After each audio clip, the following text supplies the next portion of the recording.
চার ধরনের ব্যক্তিকে কখনো সালাম দিবেন না। যদি আপনি সালাম দেন আপনার সওয়াবের পরিবর্তে গুনাহ হতে পারে, এজন্য অবশ্যই সতর্ক থাকবেন। নাম্বার 1, এক নাম্বার হচ্ছে যে বিধর্মী, যে মুসলমান নয়, তাকে আপনি সালাম দিলে আপনার কোনো সওয়াব হবে না, উল্টা আপনার গুনাহ হবে। মনে রাখবেন, সালাম হচ্ছে এমন একটা বিধান, একজন মুসলমান আর একজন মুসলমানকে দেখলে সালাম দেবে। সালামের অর্থ কিন্তু আমরা অনেকেই জানি না। আসসালামু আলাইকুম ওয়া রাহমাতুল্লাহি ওয়া বারাকাতুহু। আল্লাহ তাআলা আপনার প্রতি শান্তি, রহমত, বরকত নাজিল করুন।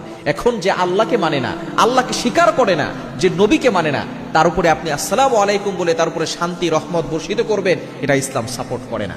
নাম্বার 2, দ্বিতীয় নাম্বার হচ্ছে যে মদ খাচ্ছে, এরপরে জুয়ার সাথে এখনো সে জড়িত আছে, এমন ব্যক্তিকে আপনি সালাম দিবেন না।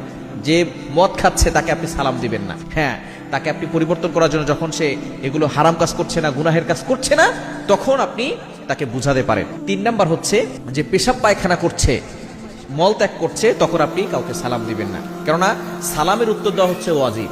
এখন মূল কথা হচ্ছে যে পেশাব পায়খানা ত্যাগ করছে, এমন সময় যদি আপনি তাকে সালাম দেন, তাহলে তাকে ওয়ালাইকুম আসসালাম ওয়া রাহমাতুল্লাহি ওয়া বারাকাতুহু এটা বলা তার জন্য ওয়াজিব হয়ে পড়বে, কিন্তু ওই সময় এটা বলা কিন্তু তার জন্য ঠিক হবে না। এবং 4 নাম্বার হচ্ছে যে ব্যক্তি নামাজ পড়ছে তাকে সালাম দিবেন না।